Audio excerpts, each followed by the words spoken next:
саламатсыздар ма оқушылар? Саламатсыздар. Бүгінгі үй тапсырмасына қандай тапсырма берілді? Жақсы. Қазақстан жылымық кезеңі. Бүгінгі сабаққа дайындығыңыз қалай оқушылар? Жақсы. Хрущев кезіндегі қоғамдық саясатта жылымық кезеңде қандай саясат жүргізгендігі туралы кім бүгінгі сабақта айтамыз? Сабақ айтады Жанерке. 1953 жылы 5 наурызда Сталин қайтыс бола салысымен Сталин аяқталды. Осылайша 1953 жылдың қыркүйек айында орталық комитетінің хатшысы, бірінші хатшысы болып Хрущев сайланды. Хрущев сайланысымен сол 1953 және 64 жылдар аралық, яғни осы 10 жылдықты Хрущевті жылымық және Хрущевті 10 жылдық деп атадым. Сонымен қатар осы Хрущевтің қоғамдық саяси өмірдегі рөлін бағалауда тарихшылар әлі күнге дейін екі пікірде.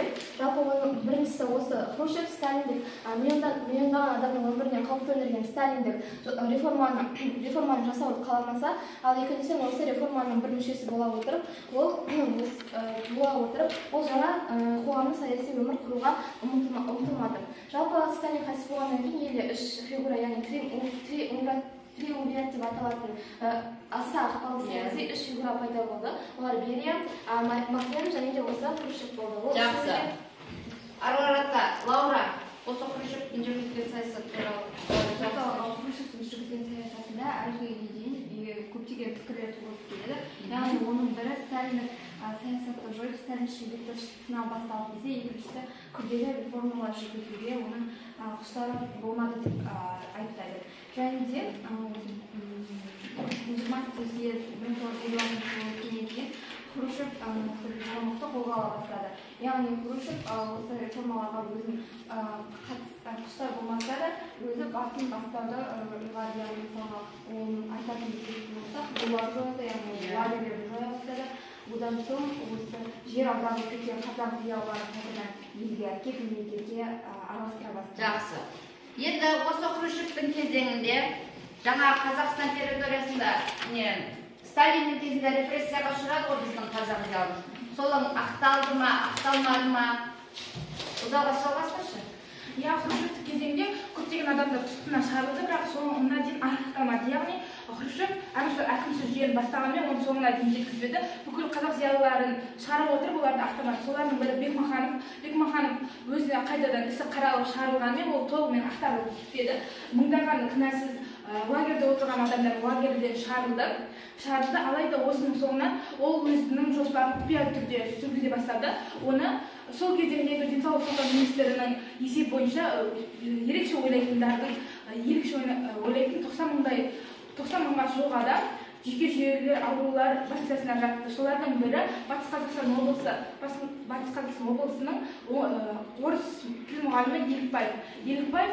Ол Хрущевтің жүргізіп жатқан саясатына қателіктерін және де қазақстан мектептердің жойылып жатқандығын айтып хат жазған еді. Содан кейін ол партиядан шығарылып, жүйке жүйелер аурулар ауруханасына жатқызылды. Жақсы. Енді үйге берілген тапсырма беріліп еді. Сол тапсырма бойынша сіздерге сұрақ жазып келу берілді. Осы сұрақ бойынша кім? Жәнібек? Екінші парттағы сұрақ қойыңызшы. Хрущев көместе қандай өнеркәсіпке баса назар аударды? Қаржы. КОПП бірінші хатшысы болып кім сайланды? Хрущев. Ұлы Абай қандай жырлаушы болып есептелді?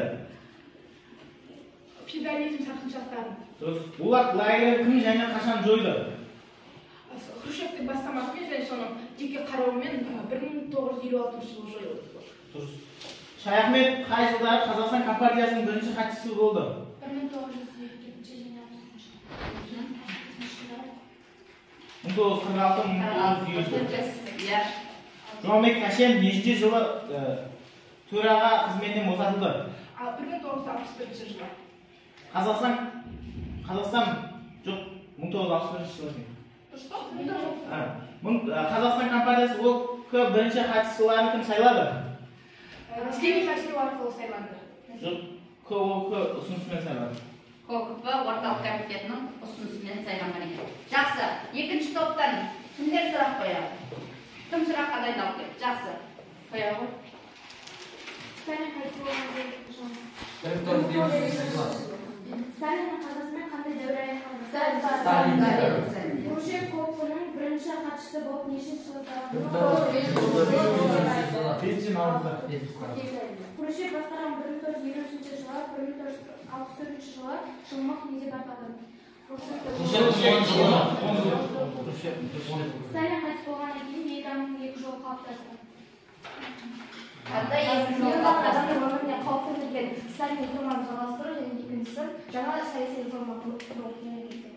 1956 жылы Хрущевтік бастамасымен және оның жеке бақылауымен не жойылды?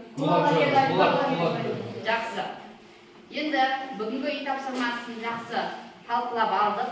Енді осы үй тапсырмасы бойынша қазір екі топқа бөлінеміз. Бірінші топқа жаңа КСР мен Хрущевтік зұлымдық кезінде Қазақстандағы болған жағдай туралы осы топ бойынша қазір қорғап бересіздер. Ал екінші топқа Қазақстандағы партиялық билік дағдарысы туралы сұрақ, осы сұрақ бойынша екінші топ сіздер қорғап бересіздер. Уақыт беріледі, осы уақыт аралығының ішінде сіздер қорғап бересіздер.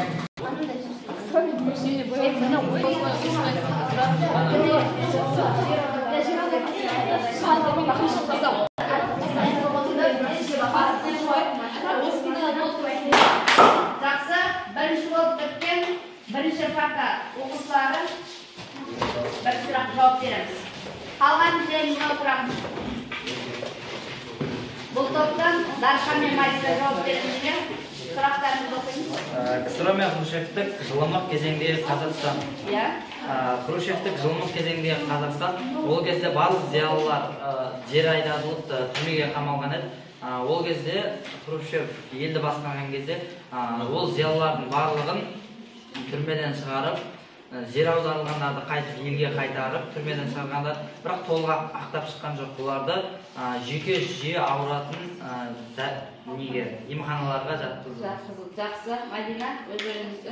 Сол кезде Хрущев барлық тұрғын үйлерде жиһаздармен, күржібат машинамен жабдықтаймыз деген сияқты уәделер берген болатын. Бірақ ол уәдесінде тұрған жоқ, себебі ол қару-жарақ сияқты заттарды шығаруға барлық күш-жігерін жұмсатып мемлекет Көбірек сол жаққа қару-жараққа көңіл аударды.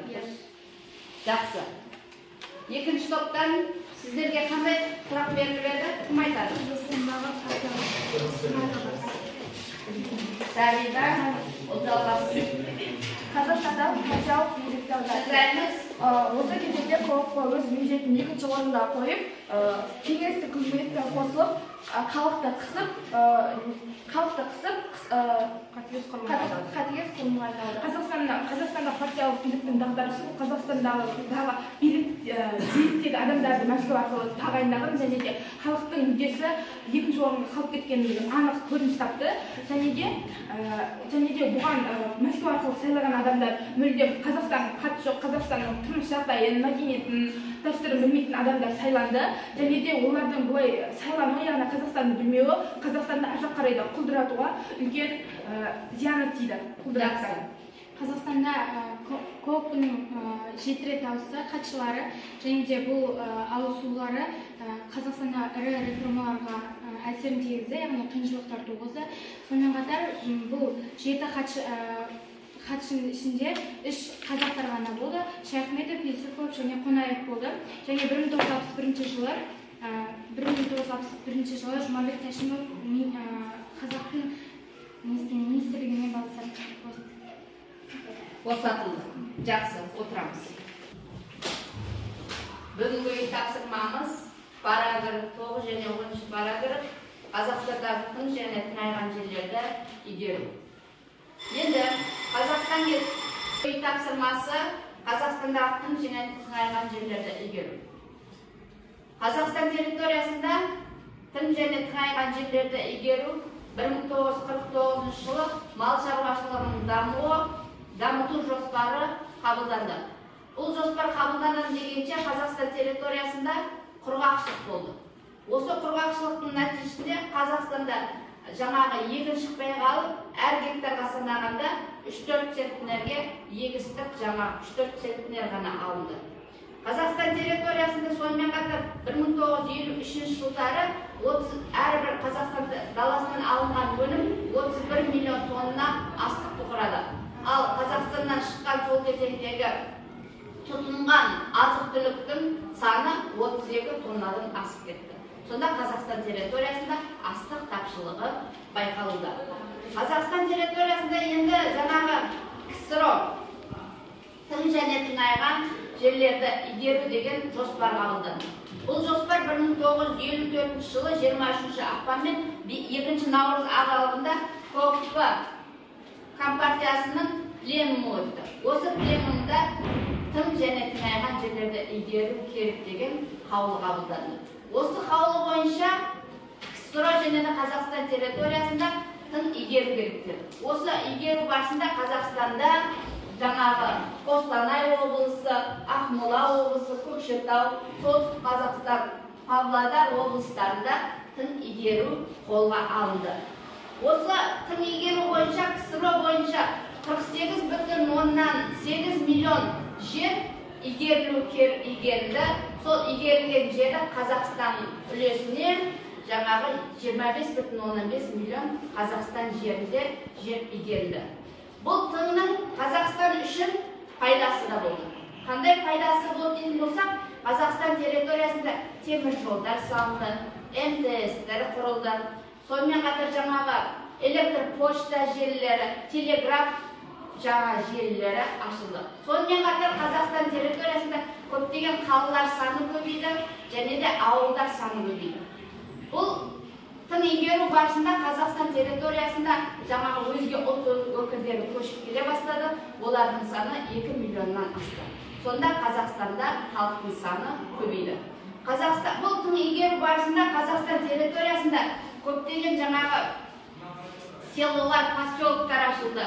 Бұл поселоктарда жаңағы көптеген жаңағы Қазақстанның атауы, қазақтарға берген атау көше аттары, ауыл аттары жойылып, бұның барлығы орыстарға берді. Сонда Қазақстан территориясында тың игерудің жағымсыз жақтары болды. Қазақ тілін ұмытып, орыс тілі көбейе бастады, және де қазақтарға берген көше аттары, ауыл аттары енді орыстарға беріле бастады. Сонда біздің тіліміздің жойылуына қауіп төнді, және де дініміздің жойылуына үлкен қауіп төндірген екен. Енді сонымен қатар бұл Қазақстан территориясында жаңағы тың игеру барысында көптеген жер жыртылып кетті. Осы жыртылған саны көбеюіне байланысты Қазақстан территориясында 9 миллионға жер эрозиясына ұшырап, жер пайдалануға келмей, ол жаңағы пайдалануға келмейтін жерлерге айналған екен. Енді бүгінгі сабағымызды қорытындылай келе, сиқырлы ұяшық ойынымызды ойнаймыз. Осы ұяшық бойынша кім ашады? Бірінші ұяшықты. Мадина? Бірінші онды. Ашамыз. Қазақстан Республикасының мемлекеттік рәміздерін атаңыз. Елтаңба, әнұран. Елтаңба, әнұран және ту. Жақсы. Келесі ұяшықты кім ашамыз? Кім ашады? Жәнерге? Ортадағы 50. Невада Семей қаласының жетекшісі кім? Олжас Сүлейменов қозғалсын. Олжас Сүлейменов. Жақсы, дұрыс, Олжас Сүлейменов екен. Келесі ұяшықты кім ашады? Ұзалғас? Жоғарғы 50. Жоғарғы 50. 1964 жылдан 86 жылға дейін, желтоқсан айына дейін Қазақстан көкпі орталық комитетінің бірінші хатшысы болған тұлға бүгінгі тапсырмаға байланысты Дінмұхамед Қонаев Ахметұлы дейсіз ба?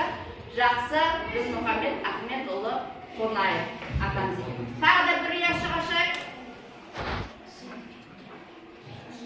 Кім ашады? Жәнібек, қай ұяшық ашасыз?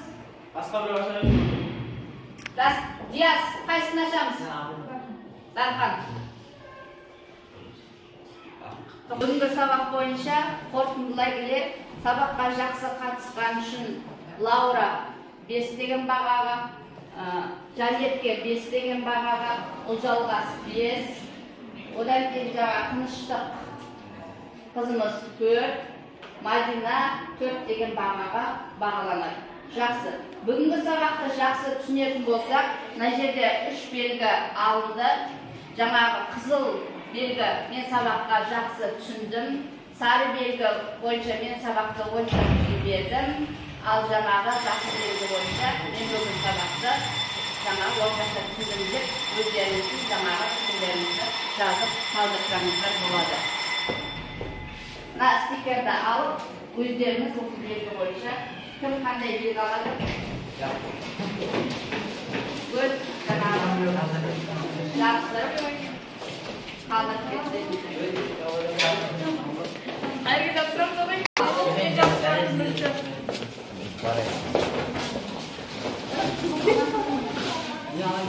Қазда ол тапсырмасына тың және тыңайған жерлерді игеру, осы Қазақстанда тың және тыңайған жылдарын игеру барысында мәлімет жинастырып келеміз. Және де жаңағы осыны кеңірек маған айтып тоқталып келесіздер. Жақсы, сау болыңыздар.